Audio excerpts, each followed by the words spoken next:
cultura pop. Ahora, ¿qué cosa es la cultura pop? La cultura pop en realidad es la cultura popular. Cultura es un conjunto de ideas, de valores compartidos, de pensamientos, de hábitos que se manifiestan en diferentes ámbitos de la sociedad. Se manifiestan en la literatura, en el arte, en la música, en la forma en que nos comportamos, aquellas creencias que tenemos. ¿Ok? Entonces, eso es la cultura popular. Ahora, el día de hoy me animé a predicar acerca de esto, no porque sea algo que se está poniendo de moda, no porque sea algo que acaba de salir en nuestra sociedad. De hecho, la cultura es algo que siempre está inmersa en la sociedad. ¿Ok? La cultura popular es algo, no es algo que está empezando a suceder, no es algo que va a llegar a suceder, es algo que siempre está sucediendo en nosotros. ¿Ok? Repito, la cultura es todo este conjunto de ideas, de pensamientos, de creencias que son compartidas por un grupo social. ¿Ok? Ahora, decía, nos animamos a predicar el día de hoy acerca de esto porque algo en especial me ocurrió hace unas semanas y es que cuando estábamos hablando con un conocido acerca de una de las series que estuve mirando hace poco en Netflix, que es la serie Umbrella Academy, él se dio cuenta de algo, de, bueno, algo que ocurrió ahora en la segunda temporada de Umbrella Academy y que además también llamó mi atención, por supuesto. Yo hablé con mi esposa de esto y él me dijo, ¿sabes qué, Lisandro? Me estoy dando cuenta de que ya casi no podemos encontrar una sola serie en Netflix que no tenga algún contenido o de ideología de género o de temas LGTB o relacionados al aborto o qué sé yo, algún tipo de contenido que yo siento, me decía mi amigo, que están contaminando la mente de mis hijos. Y entonces, yo sé que tú eres evangélico, tú eres pastor, ¿qué consejo, qué recomendación me podrías dar? Y bueno, la conversación siguió. El asunto es lo siguiente. Él no era evangélico. Él no conocía a Cristo Jesús y él no tenía el Espíritu Santo en su corazón. Y a pesar de no tener a Cristo Jesús en su corazón, no tener al Espíritu Santo, no leer la Biblia, a pesar de ser alguien secular, digamos, de mentalidad secular, se dio cuenta de que algo está pasando a nuestro alrededor, de modo que toda la sociedad está configurándose como para secuestrar la mente de esta generación y esta persona estaba preocupada y más preocupado estaba yo porque en mi corazón decía, si alguien que no tiene a Cristo Jesús y que no conoce al Espíritu Santo está preocupado por esto, ¿qué está pasando en el corazón de los cristianos? Deberíamos, por supuesto que sí, nosotros también estar preocupados por toda esta estructura, por todo este sistema social que está queriendo secuestrar la mente de nuestros hijos. Y quiero decirte una cosa, iglesia. La Biblia enseña que Dios nos ha dado dones a todos los hombres. ¿Ok? Y que un día Él va a volver y nos va a pedir cuentas por cómo usamos esos dones. Y dentro de todo el set de dones que Dios nos ha entregado, probablemente el don más importante sea tu familia. Probablemente sea tu esposa, tu esposo o tus hijos. Y un día el Señor te va a preguntar qué hiciste con ellos, cómo los cuidaste, cómo los entrenaste, cómo los educaste para que sean personas de bien, personas que honren a Dios y que amen al prójimo en cada cosa que hagan. Y entonces, pues esto es lo que capturó mi atención hace unas semanas y decidí que iba a predicar acerca de esto. Y entonces, estudiando la palabra de Dios, encontré un versículo en Levítico capítulo 18, verso 4, que nos enseña claramente la voluntad de Dios para con su pueblo.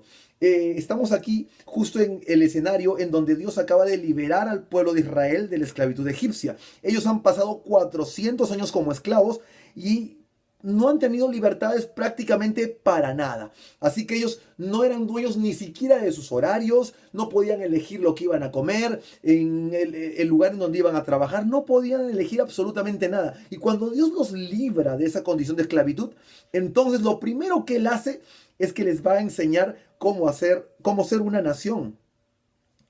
Y para esto, Él empieza sentando una base muy importante. Él dice, yo soy Jehová vuestro Dios. Entonces, si te das cuenta, lo primero que el Señor hace es que se identifica como nuestro dueño, como nuestro Dios. Prácticamente Dios está diciendo, yo voy a dictaminar la cultura a la que te estoy llamando porque tú me perteneces. Y entonces a todos aquellos que se consideran cristianos, a todos aquellos que se consideran propiedad del único Dios del cielo y la tierra, esto nos incumbe. ¿Ok? Y una vez que Él estableció esa relación, esa base que nos dice que le pertenecemos y que Él es nuestro Dios, entonces Él procede a decir algunas palabras bien interesantes. Él les dice, no haréis como hacen en la tierra de Egipto, en la cual morasteis, ni haréis como hacen en la tierra de Canaán, a la cual yo os conduzco, ni andaréis en sus estatutos. Mis ordenanzas pondréis por obra y mis estatutos guardaréis andando en ellos. Yo Jehová, vuestro Dios. Y entonces acá prácticamente le está diciendo, no vas a heredar la cultura del pasado. Yo ya te saqué de ahí a un estilo de vida diferente. Pero te saqué de ahí porque te voy a llevar a la tierra prometida. Y probablemente ahí vas a encontrar también culturas que podrían llamar tu atención, pero entonces tampoco, perdón, tampoco vas a adoptar esa cultura. Yo te estoy llamando a una cultura distinta. Entonces, tú no vas a hacer lo que aprendiste en el pasado, tampoco vas a hacer lo que vas a conocer en el futuro, tú vas a hacer conforme a lo que yo te mando. Y el asunto es que el día de hoy nuestra sociedad se ha empecinado en alejar cada vez más a las familias de la tierra de las estructuras morales de la Biblia. En la palabra de Dios el Señor nos ha dejado información para poder formar una cultura de reino en nuestro corazón. Y el asunto es que el sistema del mundo nos está alejando de esa cultura. Nosotros tenemos escrito en la Biblia la forma en que debemos conducirnos, la forma en que debemos comportarnos y lo que debemos creer como hijos de Dios. Pero por otro lado tenemos y somos parte de una generación a la que se le llama la generación posmoderna. Nosotros estamos viviendo en medio de la cultura de la posmodernidad. Y en la posmodernidad lo que está bien y lo que está mal está definido por cómo uno se siente. Si tú tú naciste siendo un hombre, pero te sientes bien creyendo que eres un animal, eres un perro, entonces está bien. ¿Por qué? Porque te hace sentir bien. Si lo que te hace sentir bien es tener 2, 3, 4, 5 mujeres al mismo tiempo, bueno, debe estar bien, porque si tú te sientes bien con eso, debe estar bien. Y esa es la cultura posmoderna, es la cultura relativista, esa cultura que define lo bueno y lo malo en función a cómo tú te sientes, cómo te haces sentir. Entonces, acá no importa la verdad, no importa lo científico, no importa la moralidad. Acá lo único que importa es que tú te sientas bien. Y si te haces sentir bien, entonces debe ser bueno. Pero por otro lado, nosotros vemos que tenemos especificado en la palabra de Dios claramente la cultura a la que Él nos está llamando. Y en ese sentido, quiero enseñar el día de hoy acerca de 3 mecanismos a través de los cuales el sistema del mundo quiere secuestrar la mente de esta generación para alejarnos de la cultura del reino. Y el primer mecanismo tiene que ver con el lenguaje, Ahora, esto es muy importante que lo entendamos porque la forma en que tú hablas está conectada directamente con la forma en que tú piensas. Si tú eres capaz de cambiar las palabras de alguien, entonces podrás también cambiar sus pensamientos. En la antigüedad, los griegos entendieron esto y por eso que ellos tienen una palabra griega que es la palabra logos, que traducida al castellano significa lo mismo. Puede significar palabra o puede significar pensamiento. De la palabra logos es que nosotros tenemos el castellano lógica. La lógica es el razonamiento, la forma en que un ser humano razona y piensa. Pero la palabra logos también significa verbo, también significa palabra. En el Evangelio de Juan, capítulo 1, verso 1, en castellano podemos leer que se dice, en el principio era el verbo. Hay otras traducciones que dicen, en el principio era la palabra. Pero en griego eso se lee enargé, hin, hologos. Enargé, que es en el principio, hin, que quiere decir era, hologos, la palabra o el verbo. Y ahí te das cuenta que los griegos antiguos lo entendieron. Las palabras están conectadas con los pensamientos. Y si tú puedes cambiar las palabras de una generación, entonces también podrás cambiar los pensamientos de esta generación. Y si puedes cambiar los pensamientos de esta generación, entonces puedes cambiar toda su manera de vivir. Y en ese sentido, hay varias palabras, hay varias frases que este sistema del mundo está utilizando para alejarnos de la moralidad bíblica. Por ejemplo, hemos empezado a escuchar que se está reemplazando la palabra aborto por el término interrupción del embarazo. Ahora, ¿por qué lo hacen? Lo hacen para endulzar, para hacer más digerible el término. Porque cuando tú hablas de un aborto, estás hablando de asesinar a un niño en el vientre de su madre. Pero en cambio, si tú no le dices aborto, sino que le dices interrupción voluntaria del embarazo, la cosa es más fácil de digerir. Ya no suena tan feo. ¿Por qué? Porque una interrupción es algo a lo que tú pausas y a lo que puedes retornar luego de haber pausado, ¿no? Yo puedo ponerle pausa a esa transmisión, voy, hago mis cosas, lo que tengo que hacer y luego regreso, pongo play y retomamos la conversación. El asunto es que un aborto no es una interrupción, el aborto no es una pausa, el aborto es una terminación repentina de la vida humana. Pero nuevamente, el sistema del mundo está impulsando estas modificaciones en el lenguaje para secuestrar el pensamiento de esta generación. Porque recuerda, si tú puedes cambiar las palabras de una generación, entonces puedes cambiar su pensamiento. Lo mismo ocurre, por ejemplo, en Holanda. Están luchando ya para sacar una nueva ley que está relacionada con el sexo intergeneracional, así le llaman. Y es un término que suena muy moderno, muy bonito, muy sofisticado, pero lo que en el fondo realmente es darle el permiso a un hombre de 40, 50 o 60 años para acostarse con un niño o una niña pequeña de 6, 5, 7 años. Eso es el sexo intergeneracional. O un tercer término que se ha puesto muy de moda en los últimos años, el término homofobia. A todas aquellas personas que estamos convencidas de que una orientación sexual que no va de acuerdo a cómo uno ha nacido es un pecado delante de Dios, se nos tilda de homofóbicos. Ahora, ¿qué cosa es la fobia? La fobia es una enfermedad tan extrema que requiere tratamiento psiquiátrico. Entonces el punto es que cuando se acuña el término homofobia, en el fondo lo que se quiere hacer pensar es que aquellos que opinamos distinto a otras personas estamos enfermos o somos pacientes psiquiátricos. Se nos está psiquiatrizando, se nos está tildando de enfermos mentales, cuando lo único que tenemos es una opinión distinta de la verdad. ¿Ok? Entonces, la primera herramienta que está utilizando esta sociedad para alejarnos de la moralidad bíblica es el lenguaje. Así que tengamos mucho cuidado con el lenguaje que estamos empezando a oír en los noticieros y en los diarios y en general en la sociedad que nos rodea. Segunda herramienta es la educación. Está clarísimo que los primeros años de vida son aquellos años en donde el ser humano es más influenciable, en donde el cerebro del niño es más plástico, pero además en el año 81, déjame decirte, hay dos médicos bien importantes que fueron David Hubble y Thorsten Wiesel. Ellos sacaron el Premio Nobel de Medicina en el año 81 porque descubrieron la tremenda influencia y la tremenda o la influencia profunda que se puede lograr cuando los cambios cerebrales se hacen cuando uno es niño. Ellos hicieron un experimento bien simple. Ellos cogieron un grupo de pacientes que tenían cataratas en la vista, adultos, por más de 5 años. Y luego también cogieron otro grupo de niños que tenían cataratas por más de 5 años. Y les efectuaron un procedimiento para limpiarles las cataratas. En ambos casos las cataratas fueron limpiadas, fueron sanadas, digamos, en el grupo de adultos, también en el grupo de niños. Pero hay algo que ocurre con las cataratas, y es que cuando uno pasa muchos años con la visión nublada, ciertas conexiones cerebrales comienzan a modificarse. Pero lo interesante viene aquí.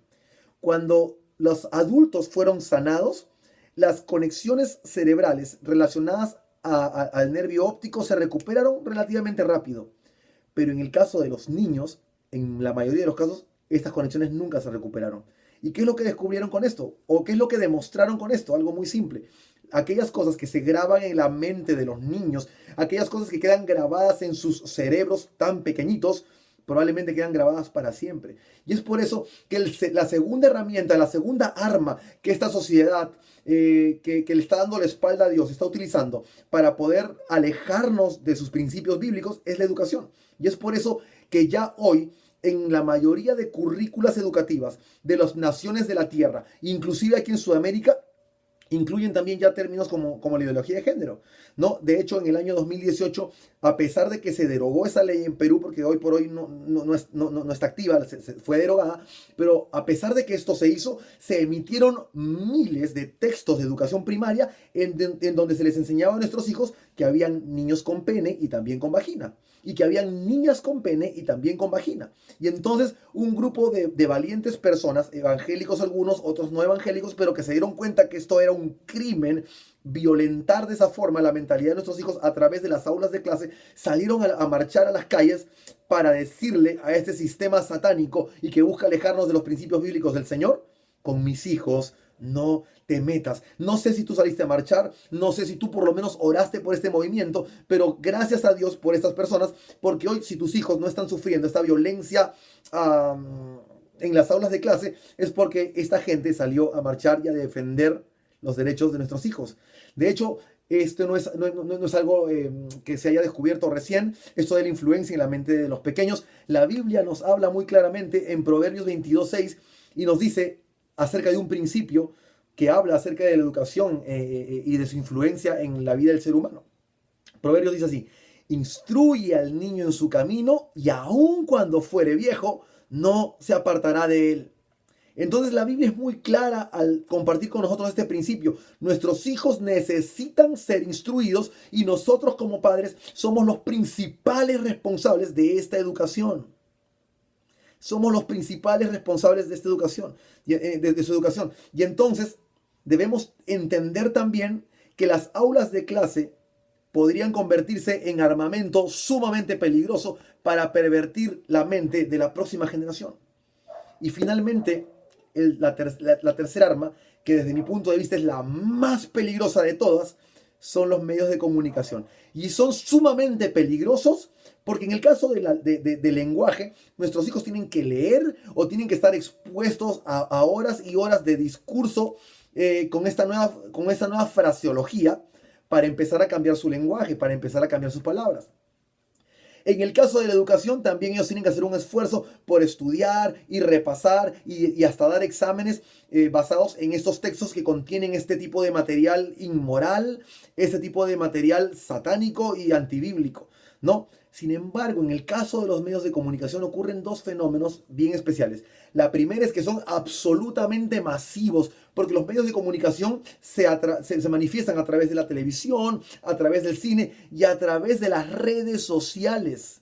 Y muchos de nuestros hijos, mira, en promedio, los sudamericanos gastamos 4 horas diarias en redes sociales. ¿Te imaginas la cantidad de información que nuestros hijos reciben a través de los medios de comunicación? Y el problema es que este sistema satánico ha empezado a levantar líderes de opinión adolescentes que con tan solo un tweet, con tan solo una publicación en Instagram, son capaces de cambiar y modificar la forma en que nuestros hijos piensan y sienten. Y por ejemplo, hoy por hoy, dos artistas muy conocidos están haciendo mucho uso acerca de sus redes sociales acerca de estos mensajes.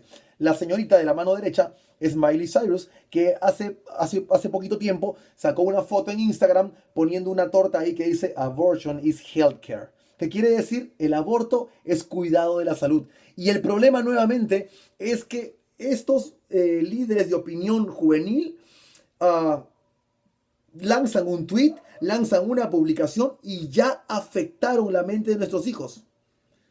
¿Por qué? Porque los medios de comunicación son medios de entretenimiento y cuando uno está entretenido, a diferencia a cuando uno está leyendo o uno se está educando, cuando uno está entretenido, baja la guardia, baja los filtros por medio de los cuales va evaluando si lo que está consumiendo está bien o está mal. En pocas palabras, simplemente nos tragamos todo lo que nos ponen por adelante. Ese es el problema de las pantallas. El problema de las pantallas es que ya todo está ahí y uno traga y traga información sin masticar. Y nuevamente, el problema es que estos líderes culturales, estos líderes de la farándula, son capaces de cambiar la mente de toda una generación con tan solo un tweet, con tan solo una publicación en Instagram. ¿No? El joven de la derecha que está vistiendo unos tacones y un vestido de mujer se llama Benito Martínez, pero es más conocido como Bad Bunny. Ahora, yo había escuchado acerca de él, pero la verdad no le había prestado la atención a sus canciones porque honestamente ni siquiera se entiende lo que él canta, ¿ya? Pero hace como unas semanas él hizo historia en el ámbito musical porque fue el primer cantante que no canta en inglés y que se ha convertido en el mejor artista del año en una premiación que es conocida como los Video Music Awards de MTV. Bueno, ok.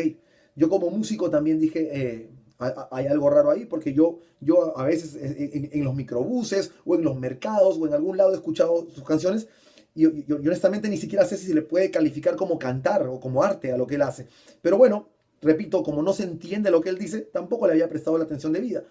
Pero de pronto, hace un par de días, yo estaba buscando entradas para ir a ver a Coldplay, pero me encontré también con que, bueno, hecho de paso, Coldplay, una super banda británica, ha sacado entradas a 90 soles. Pero lo que llamó mi atención es que este Bad Bunny acaba de sacar un tipo de entradas que cuestan 10.000 soles. Y en ese momento yo dije, ok, Bad Bunny, acabas de llamar mi atención, quiero ver qué cosa de bueno tienes. Entonces me metí a YouTube a ver qué encontraba. Y lo que encontré fue lo siguiente. Empecé a analizar algunas de sus canciones, ¿no? Y encontré que él, en una de las canciones él dice esto, ¿no? El gatito tuyo te perdió por negligencia. Y yo que no creo en la abstinencia, esta noche en la cama va a haber turbulencia. Qué rico tu mamá. Te voy a dar la permanencia. Y en el primer verso de su canción nomás ya habló de adulterio, porque se va a meter con el gatito negligente de la chica, habló de fornicación, porque él no cree en la abstinencia, habló de pecado sexual, porque él dice que en la cama va a haber turbulencia, ¿no? Y él sigue, desde que fuimos a Florencia, se puso más bicha, pero no pierde la esencia. Y para los que entienden un poco del inglés, cuando él le dice bicha a la joven o a la novia, a la enamorada, a la chica de la que le está hablando, en realidad él ni siquiera está hablando en sentido figurado, él no está hablando en doble sentido, él directamente le está diciendo prostituta. Porque eso es lo que quiere decir esta palabra en inglés. Y sigue, ¿no? Dice, tú, crico, te me amola. Yo soy fan de esa popola, más las piqui, las endo, la coca y la rola. Eres tú quien me controla. Cuando yo llegué a este segundo verso, para mí fue chino mandarín. Así que tuve que meterme a Google y buscar qué cosa significaba cada una de estas cosas. Y me di cuenta de que cuando él dice yo soy fan de esa popola, lo que estaba diciendo es que es fan de la vulva, de la vagina de la mujer, ¿no? Él dice más las piqui, ¿no? Que es cannabis sintético, y todo eso lo acabo de aprender. Las endo, que es oxicodona, es otro tipo de droga. La coca es lo único que entendí, la cocaína. Y la rola. Y cuando yo escuché la rola, pensé que hablaba de la música, de la rumba, ¿no? Pero no, la rola también es otro tipo de droga, que es el éxtasis. Y dice, eres tú quien me controla. Cuando yo llegué ahí no pude soportar más de eso. ¿Y sabes qué es lo que entristece mi corazón? Lo que entristece mi corazón es que nosotros como padres, muy felices, les estamos pagando a esos artistas para que denigren a nuestras hijas y para que perturben la mente de nuestros hijos. No estamos aplicando ningún tipo de filtro. Y es más, felices les estamos pagando para que ellos hagan esto. Y nuevamente, desde mi punto de vista, los medios de comunicación terminan por ser la tercera arma, pero sin duda alguna la más peligrosa para secuestrar la mente y lo que es peor, para secuestrar el destino eterno de nuestros hijos. Y la pregunta es, si mi amigo que no conoce a Jesús y que no tenía el Espíritu Santo en su corazón, se sintió preocupado por esto, ¿qué estamos haciendo los cristianos? ¿Qué estamos haciendo los cristianos? Y mientras yo meditaba y preparaba este mensaje, obviamente la primera persona con la que conversé fue con mi hija, porque tengo una hija adolescente, y por supuesto que estoy preocupado por su vida, por su corazón, por su mente, pero sobre todo por la eternidad de su alma. Y mientras reflexionaba en esto, entendí que hay una sola vacuna: ser imitadores de Cristo Jesús. Y recordé este versículo, 1 Corintios capítulo 11, verso 1. Y aquí Pablo está hablándole probablemente a la iglesia más espectacular de todo el Nuevo Testamento, porque era una iglesia linda, era una iglesia con gente sofisticada y moderna, con gente educada, una iglesia que tenía los 9 dones. Ninguna iglesia en el Nuevo Testamento, de ninguna iglesia se dice lo que se dice de esta iglesia, tenía los 9 dones. Había gente que profetizaba, sanaba enfermos, hablaba en lenguas, otros que interpretaban lenguas, palabra de ciencia, lo tenían todo. Pero había una cosa más. Esta iglesia estaba pervirtiéndose e imitando la cultura de la sociedad de su época. Y Pablo entendió esto. Y él les dice lo siguiente: sed imitadores de mí, así como yo de Cristo. Y el asunto es el siguiente. Hoy día, qué fácil es decir, oye, mira, si tú estás pecando, imita a Cristo, mira a Cristo. Pero en realidad, ¿cuán pocos hoy en día están dispuestos a decir como Pablo, no me, mírame a mí, imítame a mí, porque yo imito a Jesús. ¿Y sabes lo que ocurre?